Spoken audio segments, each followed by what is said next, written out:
West Indies Cricket, Caribbean Cricket Podcast. West Indies Cricket, Caribbean Cricket Podcast.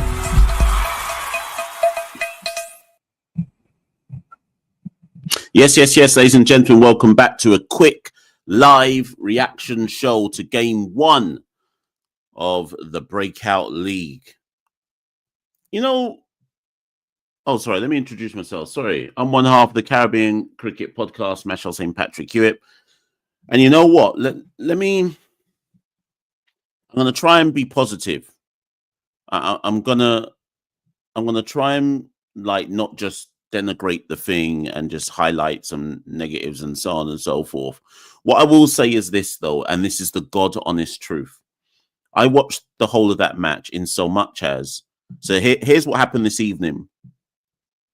Obviously, some of you who are watching this, it's 5:54 if you're in the Eastern Caribbean, 4:54 if you're in Jamaica, right? Here's what I did. I left work at 5:30 UK time. I went to Sainsbury's. I said, let me just buy 1-2 things before I go home, start my weekend. I bought a nice candle because, I just wanted a nice fragrance and essence in my yard. I said, let me just buy a nice little candle and bun the candle and get a nice bit of fragrance and essence for the weekend. I bought some orange juice. I said, let me get some vitamin C in myself. I bought some, what else did I buy? I bought some Pringles. I bought a bag of things. I bought some lactose-free milk. I said, yeah, let me set myself up nicely for the weekend. I got home minutes to 7. I got home 7:15. I said, okay, cool. 15 minutes. My food was already ready. Just had to warm that up. A nice little piece of peppered steak and pasta and some carrots and broccoli. I warmed that one up quickly. I said, yeah, Breakout League is starting. Excitement. Let me sit down and watch this one. I'm going to watch the whole of this first match. It's going to pop off. I'm going to watch this and get excited about the future of West Indies cricket. I said, my time now. My time. Fam, I fell asleep twice. I bust asleep twice in the match. The first sleep I held was I watched all of the Windward Islands innings up till the 17th over. Them man had crawled along to about 107 for 3, something like that, maybe 107 for 4. I was sitting there on my chair going, rah, on my couch, going, rah, I'm tired, cuz. I'm tired. And I couldn't work out if I was tired because of the working week or if the match was sending me to sleep. I was like this, just like, oh, I'm tired, cuz I need to sleep. Next thing I know, I got 3 cushions. I propped them up on the couch like that. I said, let me just lie down and watch the rest of this innings. I was laying down like this on the couch, watching Alec and Dylan Douglas bat, and I'm like, let me just lie down a little piece for the rest of this innings. Next thing, this is what I'm doing.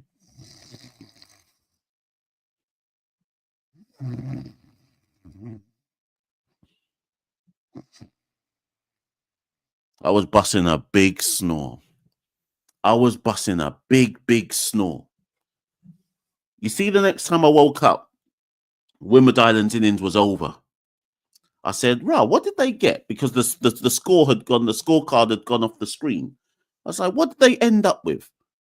Next thing I hear, 166 for 6. I said, "Huh? 166 for 6?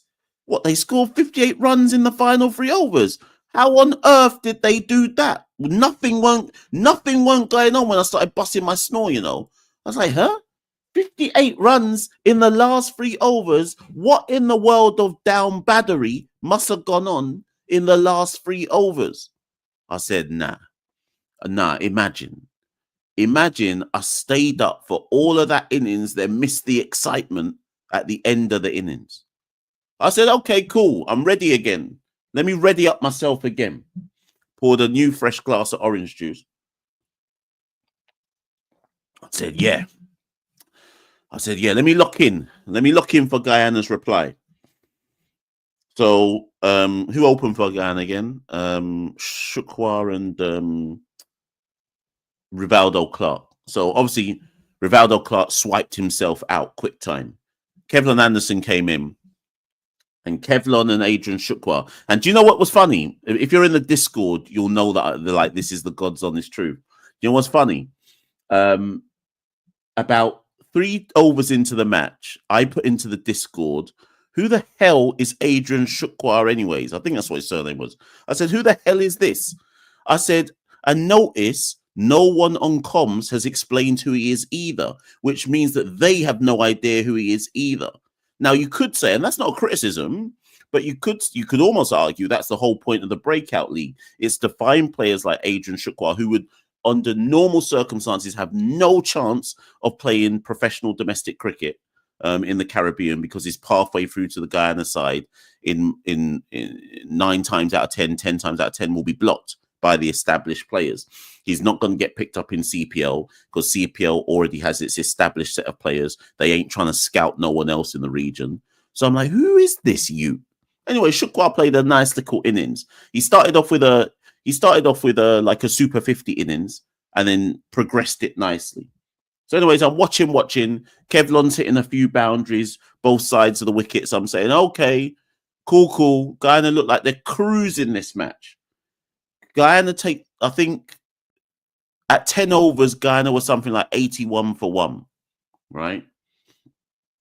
By the 11th, 12th over, maybe 13th over now, my eyelids start drooping again because I'm like, oh, Guyana have won this match. My eyelids are drooping. I'm like, rah, cuz, I'm tired, cuz. But I got to see this match through to the end. I don't know what happened, but next thing, this is what happened. I'm watching. Next thing I know was this.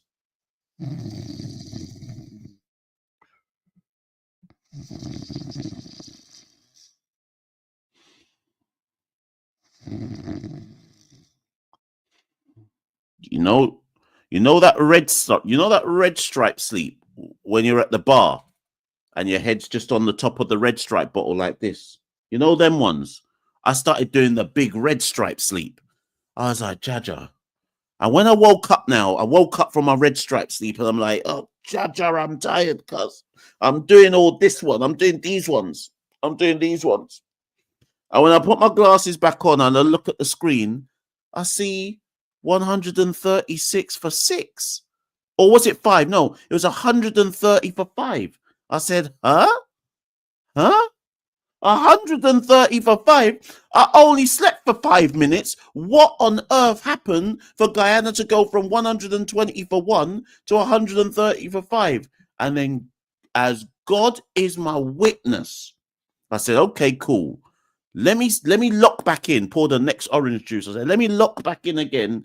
Let me see if Guyana can chase down these remaining 37 runs. You know that scene in the Flintstones? Is it the Flintstones or is it Wacky Races?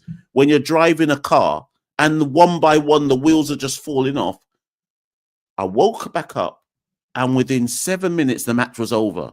Every Guyanese man was coming in and out like Grandpa Simpson in that scene with the door, just swiping, vooping out. I said, oh my goodness. This is the level below CPL. Oh my God. And in that moment, I said, no wonder CPL is shit. In that moment, I realized why CPL is shit. Because, and bear in mind though, this is game 1.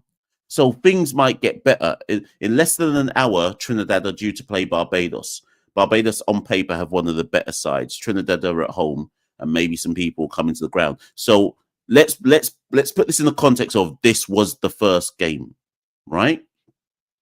But as God is my witness, I said, oh no, this is why CPL can't find new players. Remember, people, Pollard is due to retire soon. Bravo retired last year. Dre is due to retire soon. Sunil is due to retire soon. This match today, I was like, is this the next gen? Is this... Remember, no one over 30 is allowed to play in this competition.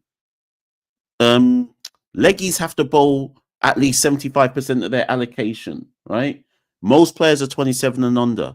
And I looked at this and I said, no, this can't be the next gen. On God, this can't be the next gen of T20 players in the region. Because if it is, we could lose to Papua New Guinea based on some of what I saw today. I said, no, Jaja. I said, Jaja, not me, not me. So this is a clarion call to the rest of the teams in the tournament. Don't do this. Don't up the standards, because what I saw today was unacceptable. Unacceptable. And the thing is, I can't blame the people on comms. They have to talk it up. They have to talk it up as if what we're seeing is good. But it weren't good. It weren't good. Let's not try and do the bullshit thing. The quality was subpar. I think Errol said it best in the Discord. Like, so most of you know by now, you can see it on the badge here. I support Bromley Football Club. We just got promoted to League 2 this season, our first ever season in the Football League. We're going to finish, we're 12th at the moment, actually, with 2 games to go, right? For 99% of my life of watching Bromley, I've watched them in non-league football. That match today was the equivalent of a non-league football match. It felt like a subpar club cricket game. And I want people who are in the comments, am I being harsh? The thing is, because people say, oh, Mash, you just criticize everything that you see in West Indies cricket. And I don't think I am. I genuinely think that was like a club cricket game.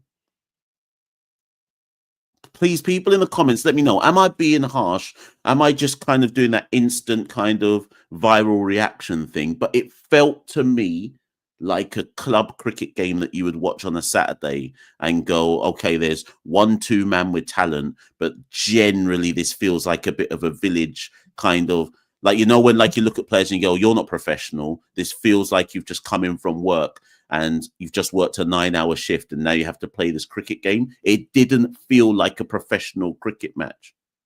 And I can't work out if I'm doing the thing where people accuse me of being, carry cricket. This is how they always react. They always try and say this, that, and the third. But honest to God, it felt like a club cricket match. And that's why I was busting asleep. I think I was busting asleep. Yes, I'm tired, but I think I was also busting asleep because the quality was just poor. It was poor, man. 1 second. Errol says here, only 2 of the Guyana batters made up. Let me drink my water.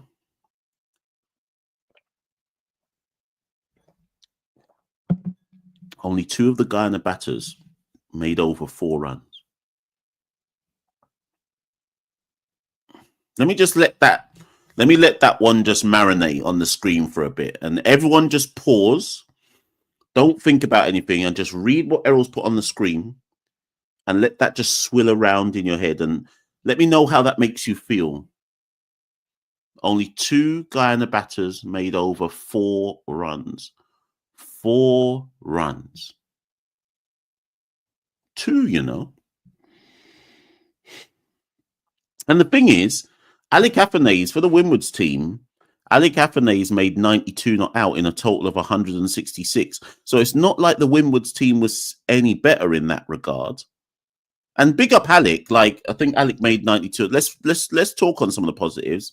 Alec made 92 of 57 balls. And yes, of course, the bowling at the back end of the Windwards innings was obviously down bad, down rotten. I think I saw Kemal Severi, the Guyana captain at the end, say that the bowlers didn't follow the plans in the death at the back end of the innings. And obviously Alec cashed in on that. So I actually wrote some notes down. Here's the thing. It wasn't like I was just watching for watching's sake. I did actually write notes down as I was watching because I knew I was going to record this. So I'm just going to read to you lot what I wrote down in my notes. So the first thing I wrote was big up Alec, 92 of 57. Then I wrote down Akim, and this is verbatim. I'm not making this up. These were just things I wrote down as I was watching. Then I wrote down Akim and Teddy played wild shots.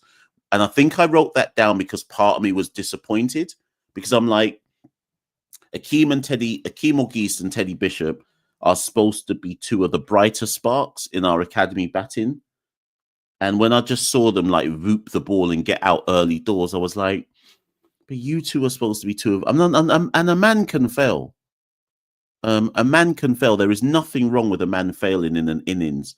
But I just thought, come on, guys, like this is a young youth league or a young youth league and a developmental thing, but you're not you two have actually played more cricket at the age of 21, 22, however old they are now, than the average 21, 22-year-old in their kind of gen before them, if that makes sense. And I'm just like, come on, you're not supposed to be getting out so easily like that. So I wrote that down. I was impressed by the young Ute, the leg spinner for Guyana, Riyad Latif. The Ute was only 17 years old. So I wrote down, I was impressed by the young Ute. But then on the flip side, I was like, this guy's a 17-year-old Ute man. And actually, I'm not surprised Daryl Cyrus took 4 wickets when he came to bowl, because Riyad Latif came on as a 17-year-old, never having played really a professional senior men's cricket game before at this level of cricket, right? And he had man batting like they'd never seen leg spin before in their life. And I was like, this is literally a regional problem, because a 17-year-old Ute man isn't supposed to be able to just come along and immediately have man scrambling because he's just bowling some leg spin. He's not supposed again, I think it was Errol or someone put in the Discord group when we were live watching it, saying, remember, Yannick Correa has man scrambling 24/7 when he bowls in our domestic scene. So I see this 17-year-old Ute man coming along and I go, I like him. He looks quite impressive for a 17-year-old. I mean, they're just scrambling against them. Like, wait, you got a 17-year-old making it look like you've seen a duppy. Come on, man. But good for the Ute man all the same. So I wrote that down. Where's my other notes? What else did I put down here? I didn't know about the bonus points. So big up Nikhil and that lot on comms explaining the bonus points. I had no idea that was even a thing in the league. So one of the things I heard them say, if you take 3 wickets in the power play, you get a bonus point. So Guyana lost, but they would have got a bonus point for reducing Windwards to 34 for free inside the power play. And if you go at 8 runs and over in the power play, you also get a bonus point. I think there's also some bonus points in the middle phases and at the back end, but I don't know what they are. And I don't know if anyone can send me a link to where that was ever explained. But if you weren't aware, people, there are bonus points you can pick up as well. So that was interesting because I had no idea about that. What else did I write down here? Here we go. Good catch from Dylan Douglas when I think the Rivaldo Clark was the first person to get out for Guyana, and Dylan Douglas took a good diving catch inches off the ground. So again, I thought that was quite good. And then this is what I wrote down as my final kind of notes. So Daryl Cyrus took 4 wickets, right? So when I woke up in the middle. Sorry, I woke up just as Daryl Cyrus was running through the Guyana side. Now, hear me out. Oh, sorry, good point. Sorry, I missed this one. Yeah, Atush. I was impressed with Jediah Blades up front. I thought he was good. And can someone confirm, is it Jediah or is it Jediah? Because I heard 2 different things on comms today, which makes me think I might have it wrong. But anyways, Blades, I thought he was good. I thought he got some good early swing and movement with the ball. I thought I was impressed with him, actually. I must admit that. He was in my notes. I was impressed with Blades. Now, check this, people. Again,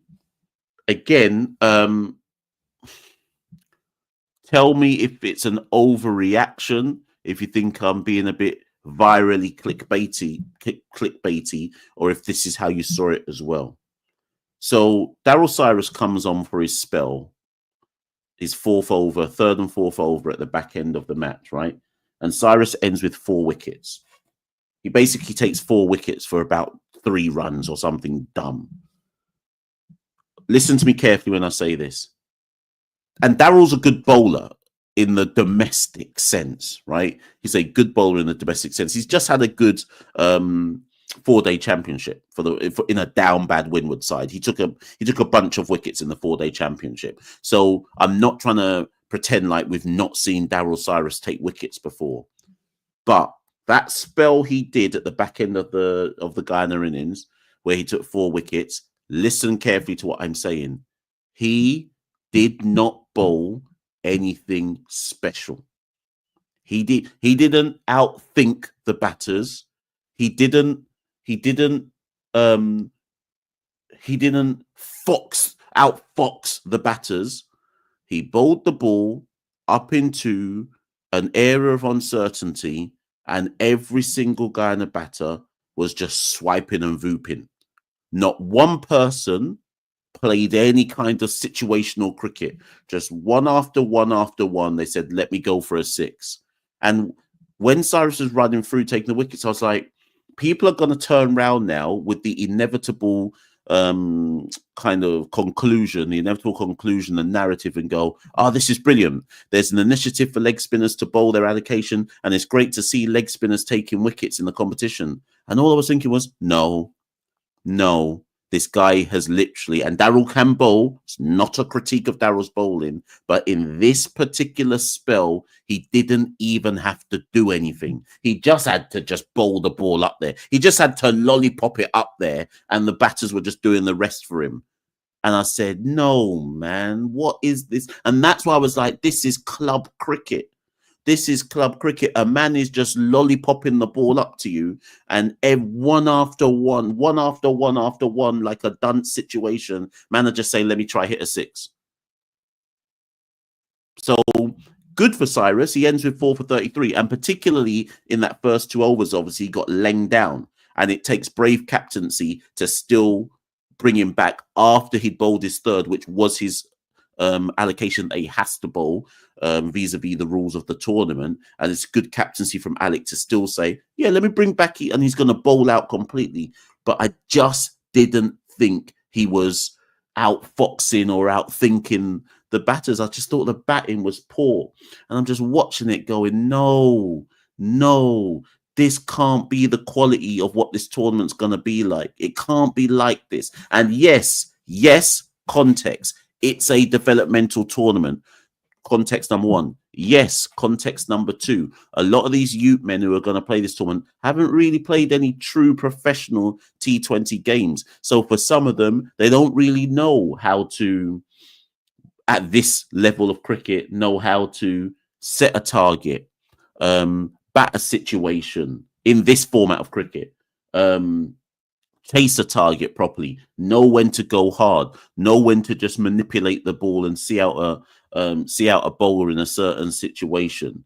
They're probably going to have to identify in this format of cricket, at this level of cricket, what is a slot delivery for me. So there's a whole lot of learning that a lot of these youth men are going to have to do. So we have to be mindful of not being too harsh on them. But as an overall game quality, I do not believe that it is harsh to say that that was a substandard game of cricket. Development league or not, be damned. It was a substandard game of cricket. And the key question that everyone has to ask themselves, for me, is quite simple. Write down now, or you can say in the chat, how many names out of that game. This is what I think you have to do for every game you watch in this tournament. After every game, just write down in your notes, as I took notes, write down in your notes, who made you feel anything? That's what I was doing. So I was watching this game, just saying to myself, who's making me feel anything?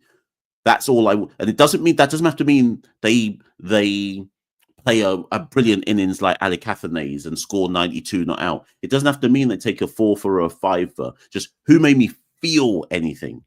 And in this game, I caught feelings from Alex Iddins to Dyer up from Riyad Latif, the young 17-year-old. What's the guy in the batter again? Adrian Shukwa, because I don't know who he is, and so I opened my eyes. Obviously, Kevlon did bits and pieces. Noel Smith did a few bits and pieces up front. That was it. Maybe I'm missing someone out, but that was it. That was it. I weren't really feeling anything else too tough. to the point where I fell asleep twice. Okay, but you know, I saw it go. Let's see what some comments are saying. Big up the 200 people. It just went over 200 a minute ago. Who are in the live. Like, share, and subscribe, people. As always, that's how the podcast grows and stuff. Let me see. Kadeem Williams says, where can I watch the Breakout League? Right, so if you're in the Caribbean, it's on ESPN Caribbean. If you're in the United States, it's on ESPN. If you're in the UK, it's on the YouTube channel, Wendy's YouTube channel. Well, there's no one in Australia listening to this right now. India, fan code. So it's worldwide. If in doubt, look at the West Indies YouTube channel. I think it's on the CPL Facebook channel as well. Celine says it's Judea, not Jediah or Jeddah. It's Judea Blades, Judea Blades. Let's see any other comments. If I've missed your comments, now's the time to put them in. Jay says, talk on the women's T20 Blaze. Yeah, they've only just announced that. So the women's T20 Blaze starts next week, 1st of May to the 11th of May. I need to get a few more details on that, Jay, before I do any video on it. I need to know who's committed to it, who's playing, etc., etc. Then I'll drop a video on that. Right, Real Legit says, when you say who made you feel anything, give context. Are you looking for the next best T20 batter, or are you looking for someone in potential? Yeah, so that's a good question, Real Legit. So when I say the phrase, who made me feel something, what I mean by that is who, when I'm watching a game, makes me pay attention. Because respectfully, you know, again, people who are in the Discord group know my feelings on this. I think T20 is overrated as a format and as a concept. I think once you've seen one or two T20 matches, you've basically seen them all, and that there isn't as much tactical variance or ebb and flow as much as like broadcasters want you to believe there is. 95% of T20 matches are a bag of shit, right? So that's my starting point. And I think you can zone in and out of T20 matches and not really learn anything or feel anything because they're ubiquitous. There's a league going on every flipping 2 seconds around the world, right? So it's really hard to discern in T20 cricket when anything of note is happening. So when I say somebody makes me feel something, what I mean is, instead of me just searching, like doom scrolling on my phone, looking at Instagram or typing on my laptop, or basically doing anything other than paying attention to the cricket, who is playing an innings or doing a piece of cricket that makes me actually sit and look at the screen for a long enough time for me to go, okay, I see you. I see you. I see that piece of cricket there. I like that nice piece of potential. I'll probably use the word potential more than out and out bona fide ability. So there were parts of Alex. So, you know, early doors in Alex innings when he hit those 2 sixes off Kevin Sinclair, that made me watch. So when Alex hit the first 6 and I heard it, I was like, I'm watching. Then I'm watching again now because I'm like, okay, I like that. Few balls later, bang, next 6. I'm like, okay, I like that. Nice cricket. Not because he hit the 6, but because it was clean. I said, yeah, I like that piece of cricket right there. So it's not about 6s or 4s or this. It's just about cricket that makes you sit up and pay attention. So that's all I'm looking for. People who make me feel something. So there was a few men in this game who made me feel little bits and pieces. And that's all I'm really looking at this tournament for. What's going to be more intriguing is coming out of this tournament, who gets a CPL franchise deal that probably otherwise wouldn't have done. So as much as Alex hit that 92, Alex already going to be in CPL. We already know that Alex got some kind of T20 ability. So really and truly, Alec did what he's supposed to do, which is beat up on these club cricketers and set pace on them and show them what the next level looks like. So I applaud him because he beat them up. And as an international cricketer, as someone who's played international T20 cricket, although albeit not much of it, but as someone who's played international Test cricket, international ODI cricket, he set that pace on them, and I always say that's the bare minimum an international cricketer is supposed to do on our domestic players. You've got to beat them up every chance you get and remind them what levels exist in cricket. So I applaud Alec for setting pace on the domestic cricketers and letting them know what levels are. But also, I kind of look at his innings and go, yeah, but you're just doing what I'm expecting you to do, if that makes sense. So yeah, anything else? Am I missing anything, people? Sachin says, let's get to 12k subs. Yeah, I don't know what is it right now. Hold on, people. Let me have a look. What are we on in terms of subs right now? Let me see. If you're somebody who's watching this live show and you've never subscribed, right, we are on 11,987 subs. So we need 13 more people to subscribe for Caribbean Cricket Podcast to hit the 12k milestone. If you've never subscribed to Caribbean Cricket Podcast before, hit that subscription button. Let's hit that 12k. Like the video, share the video, put in your WhatsApp groups, put in your Facebook groups, put in your Snapchats, put in your OnlyFans. Those of you who are watching who stream on OnlyFans, when you're showing your customers your feet, just put a link to Caribbean Cricket Podcast in there as well. Share it. Share out the channel, people, wherever it may be. Anybody can be a fan of the Caribbean Cricket Podcast, from the toe suckers to anybody. Send it out, people. Anyways, people. Let me go. You know, because before I get too unruly. Let me get out of here. Right, people, there's another match. I was going to go to bed. I was going to go to bed before the next match. But what I might do, I might watch the first 30 minutes of Barbados versus Trinidad. And actually, last thing that I didn't comment on. Where was the crowd? Where was the crowd, people? Now, obviously, so what was the price again to get in? 60, I think it's 60 TT. Is that what I said it was yesterday? 9, or was it 9 TT? Was it 60 TT or was it 9 TT? Or was it 9 US? Is 60 TT $9 US? Is 60 TT? What's the conversion rate from Trinidad dollars to US dollars? Yeah, right. So 9 US. Thank you. 5 balls. Right. So West Indies or Breakout. I don't know who set the price. Right. I don't know.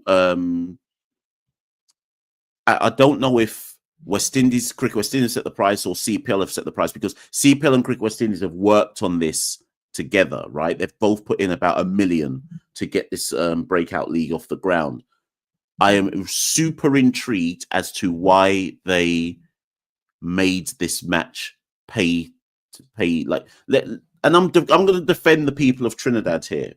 First things first, for those who don't know, we spoke about it in the live show last night. There is an election going on right now in Trinidad. The election is on Monday, so we're right in the final moments of propaganda. And like the politicians are doing their big lying and selling dreams to the electorate, etc. Trini TV will be full of pure election vox pops and campaign videos and so on and so forth. Much less radio, right? I can't remember what the two colors are in Trinidad. One's yellow, isn't it? What's the other color of the other party? The other main party. So people are on the election vibe right now. And you don't know already how elections go in the Caribbean. Pure tribalism. Now, you have six teams coming to Trinidad to play. We've already seen over the last 4 years. Remember, we've had bare tournaments take place in Trinidad, whether games have been spread over at Brian Lara, Queen's Park Oval, the UE Spec ground. Trinidad has bare sports grounds. So it's obvious why Trinidad always gets chosen for these type of things. They also, Brian Lara's set up for international broadcast. So it makes sense that Trinidad gets these international tournaments. But the point I'm making here is domestic tournaments. You could have put this domestic tournament in Jamaica, right? And no one would have gone to that Guyana Windward game as well, because it's in the middle of the day, right? 2 p.m. start on a work day, even though Friday's still a work day, on a work day during election season. And you're telling man to pay $60 to go. One, no one's going, even if it's free. Two, why would they pay $60 US? Now, here's the flip side, though. Trinidad, in half an hour, Trinidad play Barbados. That game tonight will be a real instructive understanding of how successful this tournament will be on the ground level. Obviously, Cricket West Indies afterwards and CPL will come out and say, "Oh, we garnered X million numbers of views on YouTube," and so all of that figures will come out, and that might all be true, right? But on the ground, if the Trini public don't come out today for the Trinidad versus Barbados game, then they ain't really coming out for any game unless Trinidad make it to the final. So, and actually, final thing I'll say, because this is probably for a later point to make at the back end of the tournament. If you've been following Caribbean Cricket Podcast for long enough, you know I've made this point several times over now. The different CPL franchises are losing or are about to lose their headline Caribbean names. After Pollard goes, after Russell goes, after Sunil goes, your big headline stars are Puran and Hetty and them man. Every CPL team is going to need to find players whose names are so big that people want to come out and support them for their nation, right? And if the next generation is the players you're seeing now, you need to actually start to see some standout performances in the competition like this to know who are the names you can start to build franchises around. And right now with the Trinidad team, so the Trinidad team in this tournament, you got Josh, you got Amir Jangu, who else is in that team? Camille Puran, Christian Thurston, I think his name is. Just trying to call some names at the top. My Joshua James.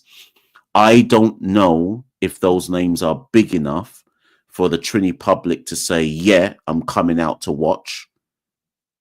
Or if the Trini public will come out to watch because it's cricket and it's Trinidad anyway. I don't know. So it's going to be very instructive to me to see how supportive will the Trini public be in about 25 minutes. Anyways, I've just been told that Barbados are bowling. Who won the toss? Because they've done the toss already. Barbados are bowling, so I have to presume that they won the toss and they are going to choose to bowl. Lavar says the CPL has been around long enough to have built up a good enough reputation. You'd think so, Lavar. You'd think so. Okay. Just remember that comment, Lavar, and come back to me in 5 years. That's all I'll say to that. I believe that behind the scenes, this is my take on it, this is my view on it. And that's why we've got a breakout league, Lavar. If CPL felt that their reputation was good enough and that they could just continue building on what they've got, we wouldn't have the breakout league going on right now. Remember, CPL holds a 50-year lease on cricket, T20 cricket in the region, right? This league couldn't happen without CPL sanctioning it because we sold away our T20 rights to CPL. So CPL had to agree to this league. Why? Now ask yourself this question. Why would CPL agree to another T20 league in the region? Yes, breakout league, yes, development league. But why would they agree to it if they didn't, unless they feel, that there is an issue with the forthcoming production line? Like, it's a business at the end of the day, right? You're only as good as the product on the field. And I suspect that they have noticed what I've noticed for a long time, which is that 3 to 4 to 5 years from now, there might be a serious problem on the field with the quality if they don't find some new Caribbean talent soon. That's my personal opinion. I'm not saying I'm right. I'm saying that's my personal opinion on the situation. And that's why I think we've got this breakout league. It's not just about the West Indies here. This is also about CPL recognizing, oh, shit, we could have a problem in 3, 4, 5 years if we don't find a bag of new men to come through. Okay, that's just my, like saying, just my personal opinion. Just my personal opinion on the thing. Listen, people, I'm out. I'm out. I'm Listen, I'm Machel St. Patrick Hewitt. You don't have to agree with me. You don't have to agree with me. In fact, I encourage you to not agree with me. I encourage you to challenge me and tell me what you think. If you're just watching this on the replay because you've fallen asleep during the Trinidad-Barbados game, get in the comments below. Let me know what you think. But whatever you do, on your way out, like, share, subscribe. And if you want to support the Caribbean Cricket Podcast, you can head to www.patreon.com/Carib Cricket. Every little bit helps and counts. If you don't want to become a patron because you don't trust that system, you can also use the super chat, super thanks function on YouTube to give like, I don't know, like $1 or whatever it might be. But anyways, people, I'm out here. Going to watch the first half hour of Trinidad versus Barbados, and then I'm going to hold a big sleep. I'll see you all very, very soon. Peace. West Indies Cricket, Caribbean Cricket Podcast.